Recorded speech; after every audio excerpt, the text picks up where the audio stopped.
Hey everyone, welcome back to the Worldview Minute. As we wrap up the doctrine of God here, we're going to talk about his character. When we think about who God is, and we've talked several times about this idea of God being both infinite and personal. And as we've dealt with the personal side, especially with the Trinity and God relating to his creation, but now we're going to look at his infinite perfections.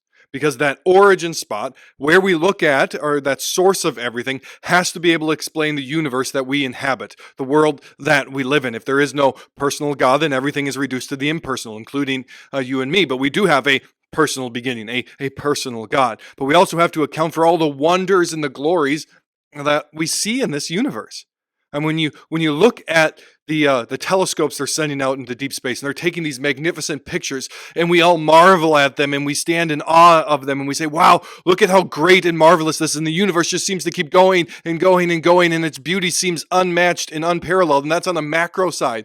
And then you look inside a microscope and you look at the micro beauty of the complication of DNA and the organization of our cells and the order and the design that we've talked about. The origin of the universe, which we're going to talk about with God, has to be able to explain both that macro beauty and that micro beauty and fine tuning. And the Bible lays out a vision of who God is in his infinite perfections. That he is the three times holy God, holy, holy, holy, that he is perfect. The Hebrew uses that term three times in a row to emphasize its perfection. He is the perfect definition of holiness. That is the God that we worship. That is the God who has made everything, the God who creates everything. And so when we talk about the character of God, we're really looking at the God we worship, the God we relate to, and even, yes, the God that we reflect as we bear his image as human beings. And so as we traditionally talk about who God is, his characteristics, his nature, we talk about the different omnis, the all, that God is omnipotent. That is, he's all powerful.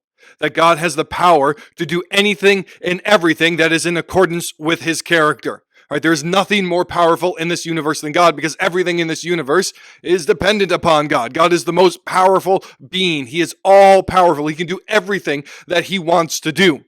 I may want to be able to fly like a bird, but I can't, because I'm a human. I'm not all powerful, but God is all powerful. He can do everything that is in accordance with his character. Now, sometimes people who think they're being clever, but are really just being ridiculous, will say, well, I can prove that God isn't all powerful, because God can't create a rock that is too big for him to lift, because either God can't create that rock or he can't lift that rock. And so then people say, well, see, clearly God can't be all powerful. But that is more like phrasing in a sentence something that is logically absurd. It's a preposterous statement. It is a meaningless statement. It's like saying, can a square be a circle? Well, no, it's a definitional reality.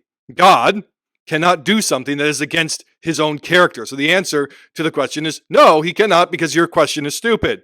Your question doesn't make any sense. It's a non-logical thing. God does everything that is in accordance with who he is. He doesn't do things, and logic flows from God. God isn't bound by logic, but logic is inherent to who he is and his character. God does what is in accordance with who he is. If you're going to make a logically inconsistent question, like, can 2 plus 2 equal 5, or can a square be a circle, or can God create a rock so big that he can't lift it, then we can just be illogical in our answers too. You want us to be illogical in the question, but not illogical in the answer. Well, if we are going to be illogical in the question, then I could also be illogical in the answer. Well, then yes, God can create it, and God can lift it. You say, well, that doesn't make any sense. Well, neither does your question. The next thing we talk about is that God is omniscient. God is omniscient. That is, God knows everything. That everything that can be known, everything that has ever happened, that is currently happening, and that ever will happen, God knows it all. In fact, his power, his sovereignty, he directs all events to his desired end. But there is nothing that occurs, whether it's in your heart, your mind, or out in the universe at the subatomic level, or to the big events of life. All of those things are known, and known perfectly, thoroughly, and exhaustively by God. And in fact, he declares at some level for all of those things to happen. God is also omnipresent. That means he is present throughout his entire universe. God is not limited to being in only one location like we are, With our modern technology, we like to have this idea that we can somehow know everything, like 24-hour news cycle, news media, social media, always bringing us knowledge. We also like to feel like we can be present everywhere because of all the technology we have, but we're still limited, finite creatures can only be in one place at one time. God is not limited by space. God is not limited by time. And indeed, space and time are created realities that are dependent upon God. God himself is not dependent upon those things, but he rather rules over those things and governs those things to his own end. And then when we think a little bit more about the character of God, we also realize that God, in his nature, at the core of who he is, there's this debate that goes on between theologians, is the core of who God is it love or is it holiness? Is God ultimately love or is he ultimately holy? And we do this in such ways that we think that there's a tension between love and holiness, but there really isn't. There really isn't. And in fact, if we take a step back, because more of us would tend to, well, God is love, and the Bible does say that, but God is holy. The Bible actually says that way, way, way, way more times, hundreds of more times than it says that he is love. But there is no tension between love and holiness in God. David Wells, in his book, God in the Whirlwind, he talks about that at the heart of God's character is not either holiness or love, but it is a holy love with a hyphen between the two. It's a one term. That all of God's character attributes, all of who he is, his righteousness, his goodness, his long suffering, his mercy, all of those things fall under this umbrella that God is holy love. That his love is holy and his holiness is loving.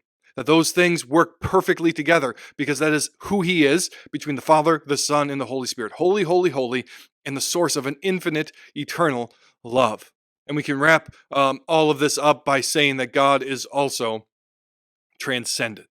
Right? God is intimate within his immanent within his creation, that he is always present everywhere. He is upholding, actively involved with his creation, but he is also transcendent, that he is greater than. When we talk about all these different omnis, right? He's all powerful. All right, he knows, he's all knowing, he's all present. Right? That distinguishes him from his creation. That distinguishes him as something utterly different, external, and of a whole other category than his creation is. That God is greater than everything that we see and experience in this universe. And that is why we worship him.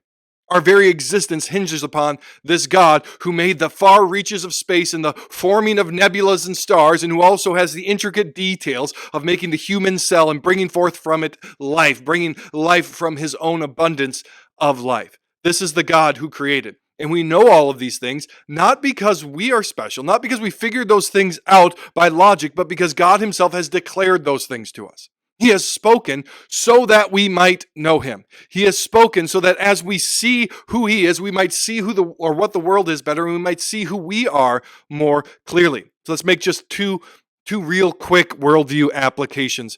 The first is this, that if we want to know anything rightly in this universe, the fear of the Lord is the beginning of knowledge. How do we get to a point where we can't even know boys are boys and girls are girls? How do we get to a point where we're starting to say that math and science are actually oppressive? Well, we get there because once you cut yourself off from the fountain of all knowledge, the fear of the Lord, once you cut him off from that, everything is up for grabs. None of this matters. None of this has any meaning. It's all just a game of power. And whoever has the power gets to make the rules. But God, or the scriptures say, and Christianity says, that God made everything, God defines everything, and that if you want to know anything fully, truly, and rightly in this world, you have to fear the Lord first. The fear of the Lord is the beginning. It is the foundation of all knowledge. And we cannot fully or rightly know the things of this world if we reject God. That is what we have to come to terms with. And the second thing, we've made this application before, is this humbles us. This shows us quite clearly, you're not God, I'm not God. I am not the standard of truth. I'm not the standard of life. I'm not the standard of right and wrong. God is.